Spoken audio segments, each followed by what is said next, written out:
अर्जिता मिश्रा और आप देख रहे हैं सी न्यूज भारत। सी न्यूज पर वक्त हो चुका है न्यूज बुलेटिन का। इस न्यूज बुलेटिन में हम बात करेंगे कि अशोकनगर में शहरयार खान ने कहा कि हमें लोकतंत्र पर पूरा विश्वास है, सत्य की हमेशा जीत होती है। बाबरिया गैंग के सक्रिय सदस्य के साथ एसटीएफ और पुलिस की मुठभेड़ में कुख्यात बदमाश ढेर। ऐसी खबरों के बारे में जानेंगे विस्तार से इस न्यूज बुलेटिन में। तो आइए नजर डालते हैं इस वक्त की खास खबरों पर। आदि अनंत काल से सत्य की हमेशा से जीत होती आ रही है। ये बात कांग्रेस प्रवक्ता शहरयार खान ने कही। उन्होंने कहा कि हम लगातार प्रशासन की कार्यप्रणाली की शिकायतें कर रहे हैं और आज हमारी शिकायत पर अशोकनगर जिला निर्वाचन पदाधिकारी और कलेक्ट्रेट अभय वर्मा सहित पुलिस अधीक्षक रघुवंश भदौरिया को हटाकर दूसरे अधिकारी को भेजा जा रहा है। हालांकि अभी कुछ और अधिकारियों की शिकायतें हैं और हमें पूरा भरोसा है कि जल्द ही निर्वाचन आयोग उन सभी पर कार्यवाही करेगा। बुराई पे अच्छाई के प्रतीक दशहरे की आप सभी को बहुत बहुत शुभकामनाएं। जैसे कि आप जानते हैं, आगामी उपचुनाव अशोकनगर विधानसभा की हमारी प्रत्याशी श्रीमती आशु दोहरे द्वारा निरंतर पिछले कई दिनों से बीजेपी के प्रत्याशी जसपाल सिंह जज्जी के खिलाफ जो शिकायतें की जा रही थी, इसको प्रशासन और निर्वाचन अधिकारियों द्वारा अनदेखी किया जा रहा था और हमारी शिकायतों पर कोई कार्रवाई नहीं की जा रही थी। इसके इतर भाजपा के प्रत्याशी को सहयोग किया जा रहा था। हम सबूतों के साथ जो शिकायत दी थी उसमें कोई कार्रवाई नहीं होने की वजह से हमें मजबूर होकर अपने लोकतांत्रिक अधिकार का वो इस्तेमाल करते हुए अमर अनशन पर बैठने पड़ा और उसमें हमें जो आश्वासन मिला था कि 48 घंटे में कार्रवाई की जाएगी। तो आज दशहरे के दिन बुराई पे सच्चाई की जीत के प्रतीक हम ये देख रहे हैं कि जिला अधिकारी एवं एसपी महोदय का आज स्थानांतरण की खबर है, लेकिन अभी एसडीएम रवि मालवीय व अन्य अधिकारियों जो हमारी शिकायत में थे उन पर कार्रवाई होना बाकी है। हमारे प्रदेश अध्यक्ष श्री कमलनाथ जी द्वारा एक मुख्य चुनाव आयुक्त नई दिल्ली को भी शिकायत की गई है और हम उम्मीद करते हैं उस पर भी शीघ्र से शीघ्र कार्रवाई होगी जिससे कि भयमुक्त ये चुनाव हो सके। हम ऐसी आशा करते हैं। अशोकनगर से सी न्यूज संवाददाता वाजिद खान की रिपोर्ट।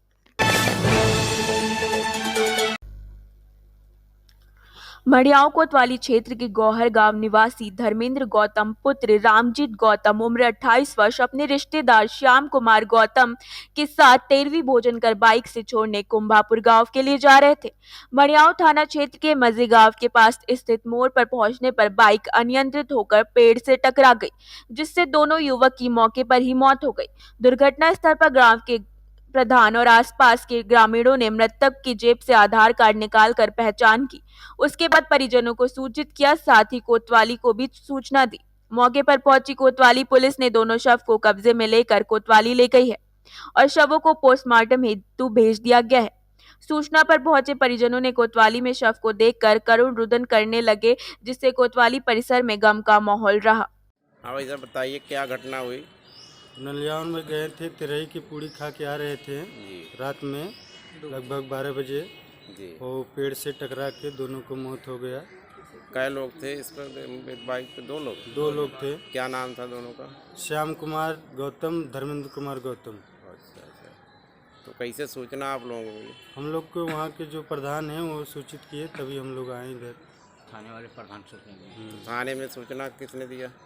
थाने में वहाँ के लोग दिए होंगे, गाँव के लोग दिए, तो प्रधान को सूचित किया गया, तो हम लोग को बताए तो हम लोग आए।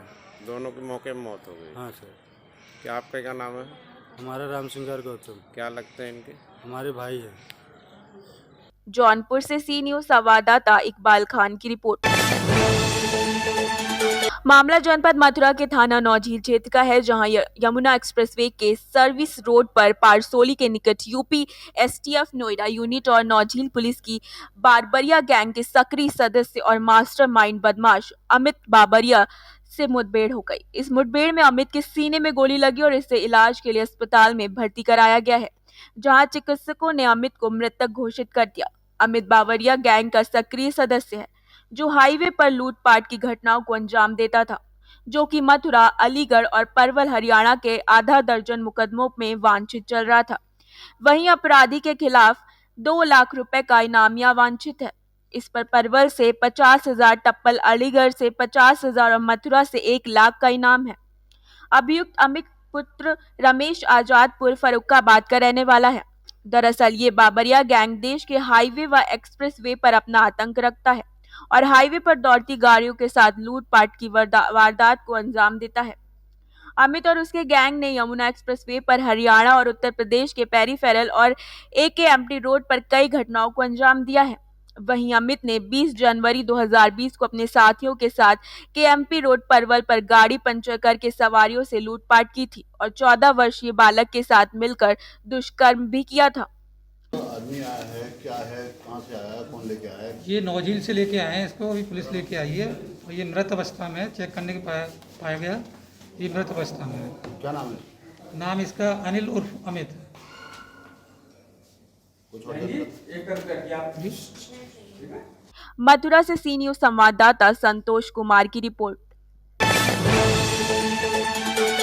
प्रयागराज जिले में करछना तहसील के अंतर्गत आने वाले करछना राजबहा में अधिक पानी छोड़े जाने की वजह से फसल जलमग्न हो गई है। किसानों को भारी नुकसान हो रहा है। अधिकारियों को जानकारी होने के बाद भी नहर में पानी बंद नहीं कराया गया है। एक तरफ किसान लॉकडाउन के दौरान अपनी पूरी लागत लगाकर धान की फसल तैयार की, वहीं अब नहर में बिना आवश्यकता के पानी छोड़े जाने की वजह से नहर जगह जगह टूट गई है और फसलें नष्ट हो रही हैं, जिसकी जानकारी अधिकारियों को होते हुए भी पानी बंद नहीं कराया जा रहा है, जिसके चलते किसान परेशान हैं। जबकि किसानों द्वारा फसल काट कर खेतों में फैलाई गई है, उसके बाद में नहर विभाग के अधिकारी नहर बंद करने के लिए तैयार नहीं है। बरहा गांव में नहर टूट जाने से धान की फसल जलमग्न है। किसान अपनी फसल बचाने के लिए रात दिन एक करके पानी में डूबी फसल को बचाने के लिए परेशान हो रहे हैं। ग्रामीणों ने संबंधित विभाग के अधिकारियों से अपील की है कि करछना राजबहा में पानी छोड़ा गया है, उसे जल्द बंद करा दिया जाए।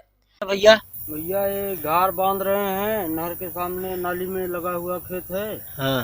और अब पकने वाला है खेत। हाँ। और काफी खेत काट के गिरा दिए हैं, पक गया है। हाँ।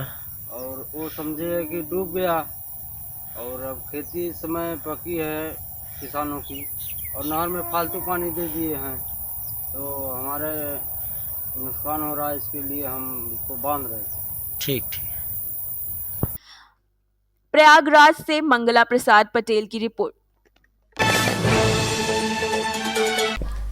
जिला जालौन कोंच तहसील के ग्राम लाडूपुरा में शीतला माता मंदिर पर हवन पूजन कर पूर्ण आहुति की गई एवं माता रानी की पूजा अर्चना कर माता रानी के जवारे विसर्जन कर कीर्तन भजन संध्या जैसे प्रोग्राम भी किए गए, जहां पर भक्तों की भारी भीड़ दिखाई दी। अति प्राचीन शीतला माता मंदिर से लोगों की व्यवस्था आस्थाएं जुड़ी हुई हैं, जहां पर सोमवार के दिन भक्त लोग दर्शन करने आते हैं और मां शीतला के चरणों में नमन करते हुए उनसे अपनी मनोकामनाएं पूर्ण करने का आशीर्वाद लेते हैं। जालौन से सीनियर संवाददाता चंद्रपाल की रिपोर्ट। जिला जालौन कोंच तहसील के ग्राम लाडूपुरा में धूमधाम के साथ किया गया देवी विसर्जन, जहां पर भक्त नाचते झूमते गाते हुए भी दिखाई दिए। भक्तों के मन में मां के प्रति आस्था दिखाई दी, जहां पर भक्त माता रानी के भजनों पर नाचते रहे और जयकारे लगाते रहे। माता रानी के विसर्जन के वक्त ग्राम लाडूपुरा के लोगों के साथ ही साथ कई अन्य ग्रामों के लोग भी माता रानी के विसर्जन झांकी में नाचते हुए दिखाई दिए। जालौन से सीनियर संवाददाता चंद्रपाल की रिपोर्ट। विश्व हिंदू परिषद बजरंग दल के नेतृत्व में शस्त्र पूजन किया गया। इस पूजन के क्रम में प्रखंड कैलहट में सुनील बजरंगी, प्रखंड जमालपुर दक्षिणी में अंकित यवंशी ने किया। इस पूजन के अवसर पर प्रखंड नारायणपुर में डॉक्टर सौरभ मिश्रा के नेतृत्व में विजयदशमी उत्सव अदलाहट बाजार के गांधी चबूतरा हनुमान मंदिर के प्रांगण में विधि विधान के साथ शस्त्र पूजन मनाया गया। इस मौके पर बजरंग दल के कार्यकर्ताओं ने शस्त्र पूजन किया। जिला मंत्री गोपाल बजरंगी ने कहा कि आज का दिन संघ के इतिहास में ऐतिहासिक दिन है, क्योंकि 1925 में आज के दिन विजयदशमी पर राष्ट्रीय स्वयंसेवक संघ की नींव पड़ी थी। मेरा नाम गोपाल बजरंगी।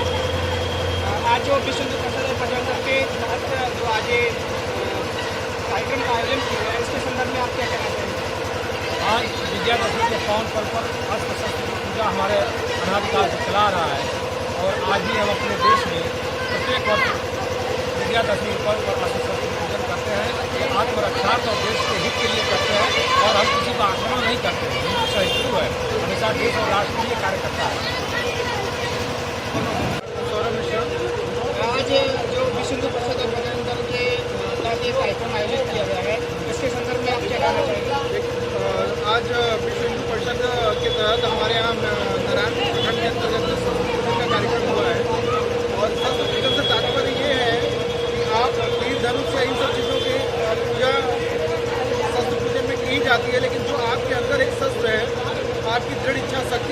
समाज के प्रति दायित्व और आपके परिवार के प्रति आपकी निष्ठा, ये तमाम आपके अंदर छुपे हुए वो शस्त्र हैं जिनकी समाज में इस समय सबसे ज़रूरत है।